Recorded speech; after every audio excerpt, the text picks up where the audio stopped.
Sa kasa, nagpapa-service din tayo doon, pero ngayon, dahil gusto kong ipakita sa inyo yung actual kung paano change oil si YTX ng basic lang.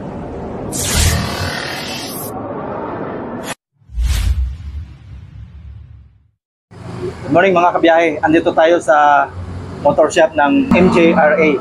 Dito yan kina Sir Aaron. Dito natin dinala si YTX para change oil natin. Ayan, ito yung oil na ginamit natin. Ayan. At ang gagamitin ditong oil nga pala ay 1 litro. 40 10W-40. Ayan. Ito naman, papalitan din ni Sir Aaron ng oil filter. Mura lang din ito mga kabiyahe. Sa kasa, nagpapa-service din tayo doon. Pero ngayon, dahil gusto kong ipakita sa inyo yung actual kung paano change oil si YTX ng basic lang. So ngayon, makikita natin na actual. So yung ginamit ni Sir Aaron dito, socket range, 17mm yan mga kabiyahe. Deep socket. Deep socket pala, yun, deep socket. Tapos power handle. Tapos power handle, ayan, yung kanyang bali extension. Ito yung pinaka-drain plug niya sa ilalim. Tapos yung drain plug niya, ayun, yung ano, ayan. Tapos pagluwag, pa-clockwise. Papunta dito lagi sa unahan ng gulong. Ayun, yung pagpapaluwag, pa-clockwise, papunta sa unahan ng gulong ang hatak. Tapos ang tamang procedure, wag yung hihilahin nyo lang. Kasi pwedeng mabilog yung pinaka-bolt. Ayun, Dapat lalagyan nyo ng konti. ayun, Pag maluwag ka, pwede nyo na sa kamay. ayun.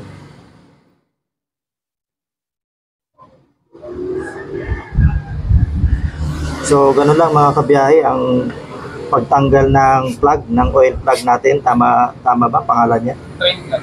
Drain plug, ayun. Hindi oil plug, drain plug. Ayan siya, oh. Hindi pa masyadong maitim, mapula-pula pa siya. Pero, kailangan kasi alagaan natin yung ating mga motor sa langis. Kasi, dyan kumukuha yung unit natin ng itatagal ng buhay niya sa langis. Pag pinabayaan natin, maaaring magkaroon ng diferensya yung kanyang performance. Tapos yun, yung dipstick, bubuksan at sinapinan ni Sir Aaron ng basahan.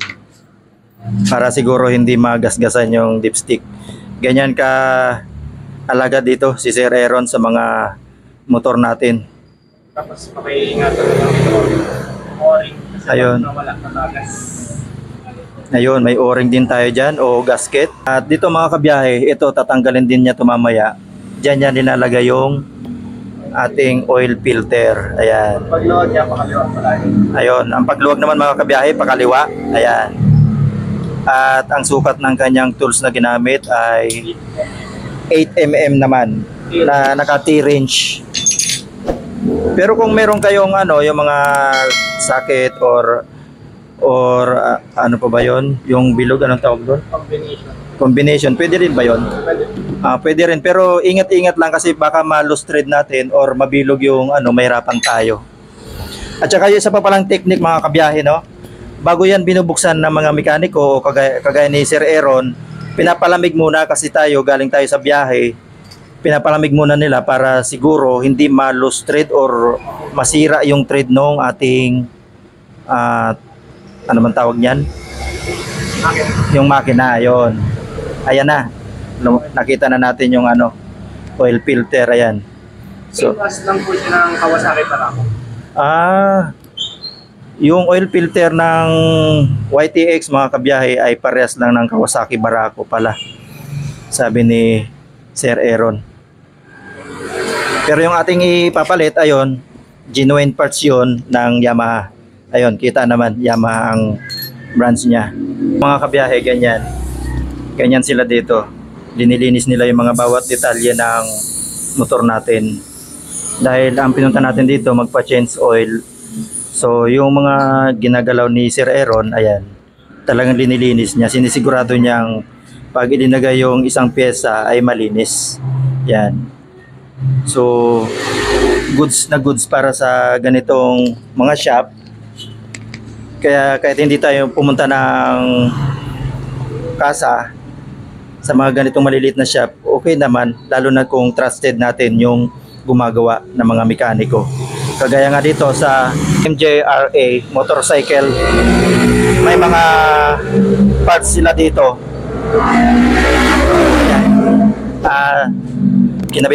Kinakabit na ni Sir Aaron yung yung ating oil filter at yung cover natin.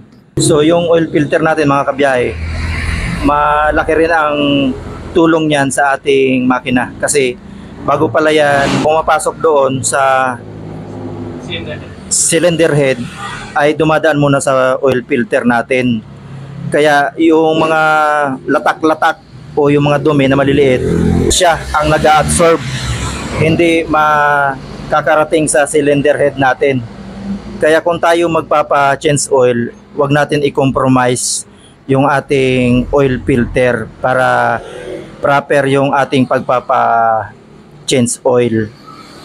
Wag tayong manghinayang sa ating oil filter kasi mura lang din naman at saka yun nga, malaki ang benefit makukuha natin sa oil filter na yan.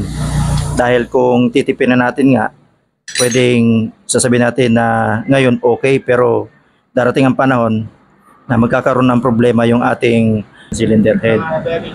Yung mga bearing din, yan. So yun yung function ng ating oil filter. Kung mapapansin nyo mga kabiyahe, ang dumi ng ating motor kasi umulan dito sa amin ngayon. Pero okay lang din naman kasi lilinisin naman natin yan. At linilinis naman ni Sir Aaron yung bawat detalye ng tinatanggal niya. Binabalik na yung ating drain plug para ilagay yung ating langis. At mura lang din naman kung sa ganito tayo pupunta. Lalo na kung yung kasa natin medyo malayo sa atin at meron naman tayong shop na mas malapit sa atin, pwede na tayo doon. Pero siguraduhin lang natin na yung mekaniko doon kasi sa totoo lang, meron talagang mekaniko na marumi magtrabaho. Tsaka yung madalian, yung kahit hindi niya alam yung ginagamit niyang mga pangtanggal, ipipilit niya. Kaya nangyayari, kung sobrang sikip, nasisira yung mga labi ng ating mga bolt, yung mga ganun. May na-experience akong ganyan eh. Tapos ang isa pa, mga kabiyahe, kapag pumunta kayo sa shop o kahit sa kasaman, kung pwede nyo tingnan yung unit nyo, tingnan nyo kasi meron din mga mekaniko na hindi na ibabalik lahat ng bolt, lalo na sa mga, especially mga kabiyahe sa mga scooter. Kasi mga scooter, ang daming mga bolt. Yun, isang tip lang yun mga kabiyahe. So ito na yung ating langis. Ayan. Ayan, okay pa yung langis natin mga kabiyahe. Medyo malinaw pa pero nagpa-change oil na tayo kay Sir Aaron. Dahil nga sinabi ko kanina, ang motor natin mga kabiyahe, scooter man yan o kahit anong sasakyan man yan, 4 wheels o kahit mga malalaking makinarya, ito lang ang katapat niyan. Dito sila kumukuha ng ikatatagal ng performance nila. Tama po ba? Ayun. Okay. So, gagamit tayo dito ng embudo kagaya ng yan, ginamit ni Sir Aaron para hindi na siya mahirapan magbuhos. Ano yung Sir Aaron na langis? Polysynthetic ba yan? Ayun, polysynthetic itong dinagay ni Sir Aaron mga kabiyahe. At mamaya papakita ko sa inyo yung presyo o magkano ba ang kinabot natin dito. So itong shop na ito mga kabiyahe, itong MJRA motorcycle parts ay nasa lang to, along the highway lang din ng Green Valley. At ang landmark nito ay yung mayroon tayo ditong katapat na hardware na GB38 at yung building na mataas na kulay orange. Ayan yung highway na yan. Ito yung kulay orange na building na to at yung crossing doon na platinum kung tawagin dito. At kahit ano kaya dito ni Sir Aaron, kahit 4 wheels nga. Nag-home service din pala siya mga kabiyahe. Ayan, tapos na yung ating unit.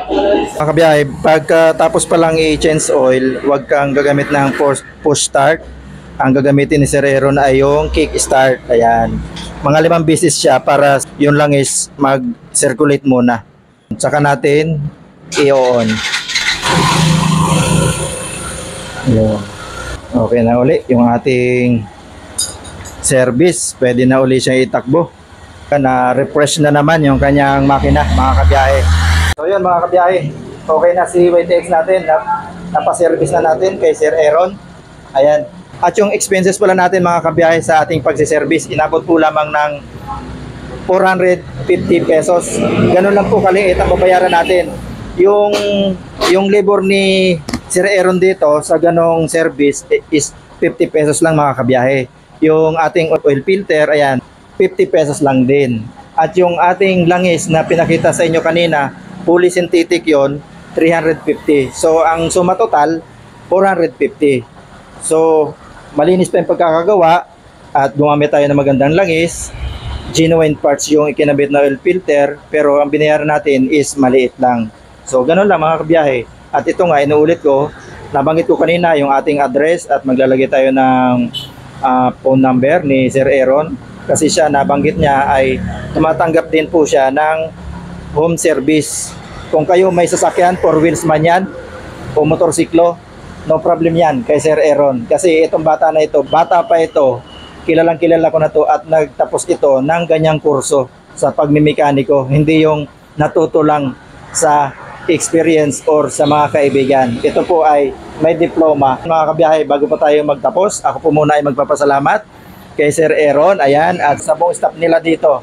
Dahil sila dito ay, sa ngayon mga kabiyahe, natsyamba natin si Sir Aaron na siya lang nandito. Pero sila dito ay may mga personnel pa.